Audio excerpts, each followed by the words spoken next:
Welcome back, YouTube, to my very first fantasy football episode.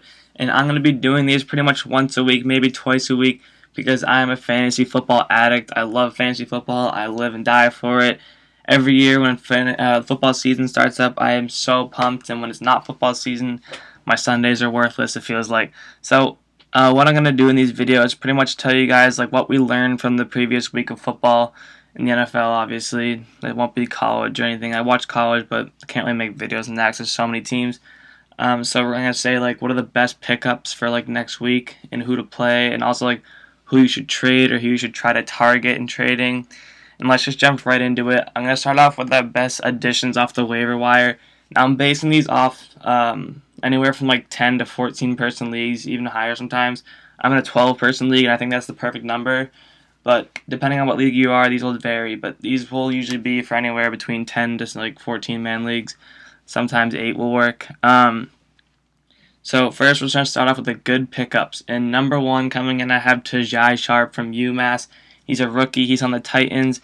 And his very first week, Marcus Mariota targeted him over 10 times. And he made 7 catches for 76 yards. And 7.6 points is not that good in like a non-PPR league. It's pretty good, especially for a rookie's first game. But in a PPR league, that's 14.6 points, or 14 if you don't use decimals. And that's a pretty good performance for a rookie's first game against the Vikings D. It was a pretty solid defense. So definitely look to pick him up. And number 2 coming in is Dak Prescott. I know what you're thinking. There's probably no reason like to get him because he only had 10 points last week because he had like no touchdowns. But the thing is, he threw 2 touchdowns that were called back and were very close. In every single drive, he dominated. He did not get stopped, and they were long. Took a lot of time on the clock of possession to do his drives. He was very smart. I don't think he threw any interceptions. But yeah, I think he's just going to get better and better and learn to throw to Dez Bryant, get some chemistry built because Tony Romo is pretty much out for the year. Number 3, we have Quincy Enunwa. Now, before the season started, he planned to be as part of this Jets offense a lot more. He's at the slot receiver position. Brandon Marshall, Eric Decker, and Quincy Enunwa, I think, are going to be one of the most deadly offenses in the NFL with Ryan Fitzpatrick back. And they did do very good against the Bengals. They only put up like 21 points, I believe. But the first half, you could just tell that offense was like had a lot of firepower, was moving fast. I think they had the ball like 3 times, got 2 touchdowns in the first half, something like that. And he's caught, I think, 60 yards about and a touchdown. So he's a great addition to your team for like a flex or just to keep in your bench for bye weeks. And number 4, we have Alex Smith. Some people might have him, but if not, I know in my league no one has him, but someone's definitely going to pick him up because he's actually showed that he can run the ball very well, as he got another rushing touchdown this weekend to win the game in overtime. And he also throws the ball very well, of course, so he's a good quarterback. He might even be startable very soon, but definitely a good one to have for a backup if you need one. Number 5, we have Terrelle Pryor, who right now is the number 1 receiver on the Browns on the depth chart because Josh Gordon is out. Corey Coleman is number 2, I believe. And Terrelle Pryor is probably going to be one of the newest deep threats in the NFL and one of the best at it. RG3 is most likely out for a long time with that shoulder injury he suffered, and Josh McCown likes to throw the ball deep a lot, as we learned with Travis Benjamin last year. So Terrelle Pryor could take over that number 1 position until Josh Gordon gets back, so I'd look to pick him up. And this is my favorite one of them all, but this is probably the most iffy one of them all, you might think, and it is the number 2 receiver for the Pittsburgh Steelers, Sammie Coates. Now, he is 6'3" and has blistering speed, so there's honestly no way he can do bad. And Ben Roethlisberger, you could tell he trusted him in week 1 against the Redskins. He got a snap and bobbled it and just picked it up and just chucked it up to Sammie Coates. He got like a 50-yard or 40-yard catch or something, and he didn't even like look if he was open. He just trusted him, and he was also like on the bench. I saw in the middle of the game. He was like, "Oh, good play," and like talking to him. So you can definitely tell the chemistry will build there. And he only had like 56 yards and no touchdowns, but he was targeted multiple times. And you have to realize Josh Norman was not guarding Antonio Brown that game. Josh Norman was guarding Sammie Coates, and this is Sammie Coates' second start of his career. And to put up 56 yards is not very good, but against Josh Norman, it's pretty good. And he will do much better, I think, as the year progresses, because Marcus Wheaton right now is currently injured and Eli Rogers is in the slot. So definitely look to pick up Sammie Coates. I think the Steelers have the most high-powered offense as of now. Now, done with waiver wire additions, and we're going to talk about the players. If you had them, you want to trade them away as soon as possible, like right now, I think. And these are all my opinions. But I would say the most important one, if you have him right now, you need to trade him. That is Devonta Freeman.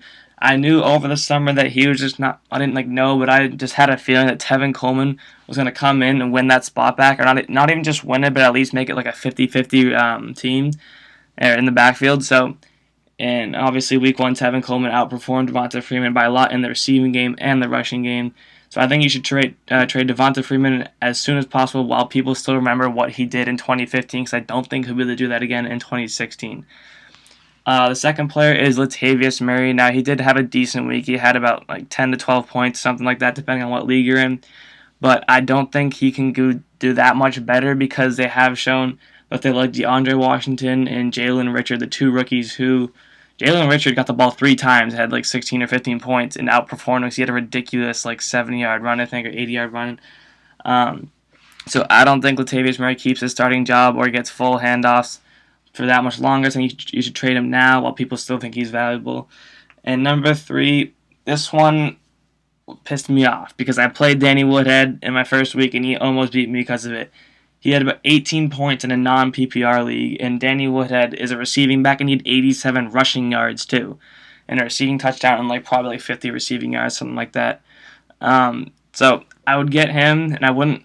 Maybe you could try on the flex depending on how deep your league is. I wouldn't trust him to put up 18 points a game. But the Chargers have shown that they like to run the ball a lot. Also, Melvin Gordon had a great game, 2 touchdowns and about 50 yards, something. So I would get at least one of those guys. Melvin Gordon definitely is not going to be easy to get because people like that 2-touchdown score. But definitely try to get Danny Woodhead, or maybe wait a week because he might not do 18 points as good like he did last week, and then try to get him because he'll be a solid flex performer or someone to store on the bench for bye weeks. Now, number 4, this one's pretty obvious, DeAngelo Williams. Well, not obvious, but you guys probably think I'm crazy because you should probably keep him right now.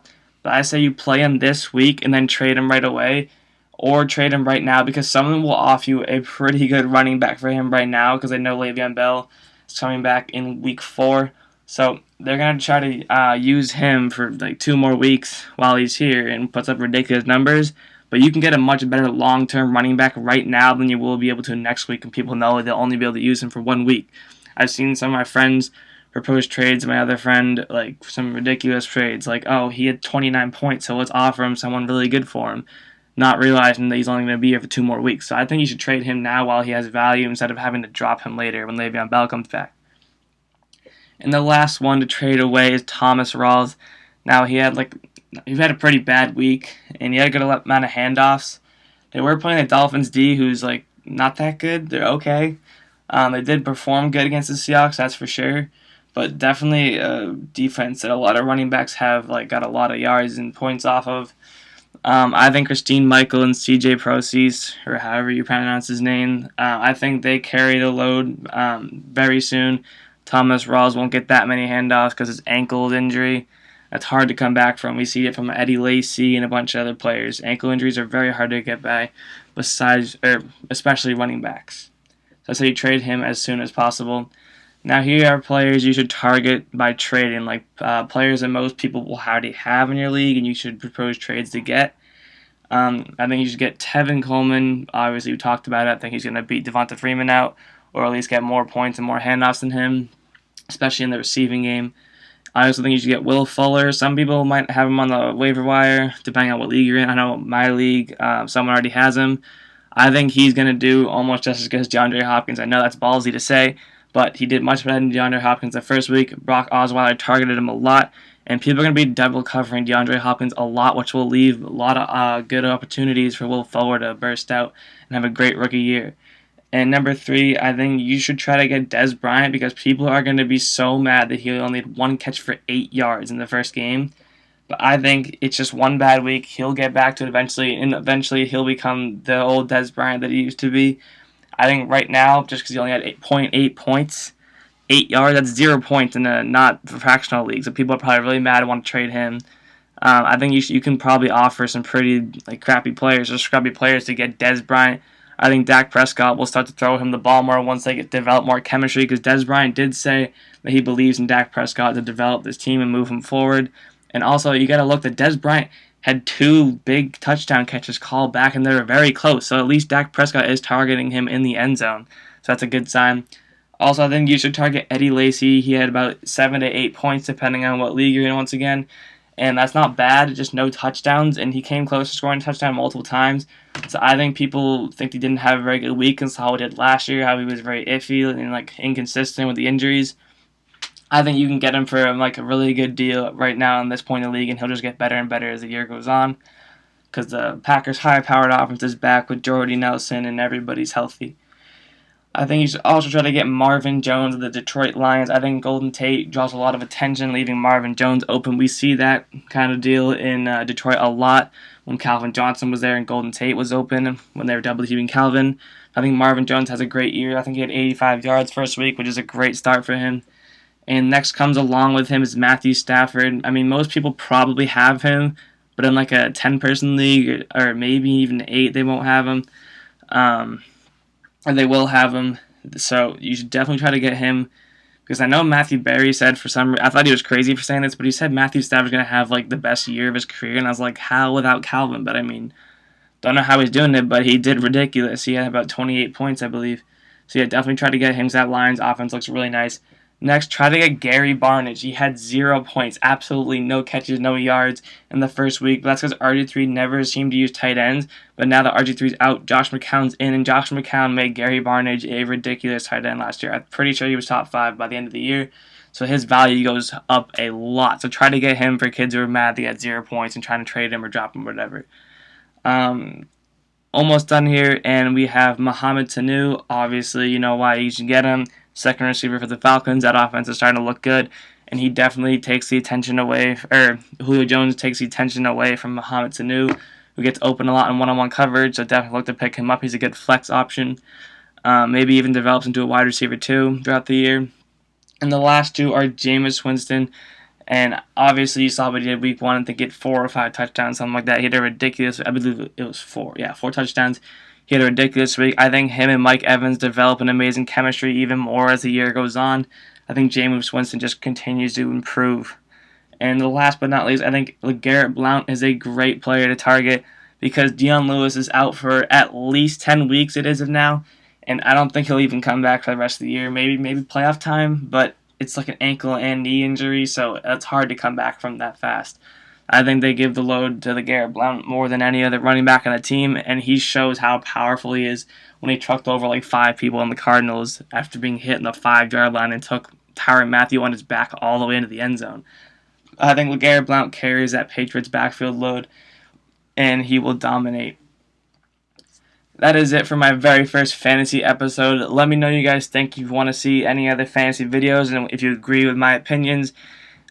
Please comment, do whatever you want. That is it for this episode, and thank you for watching.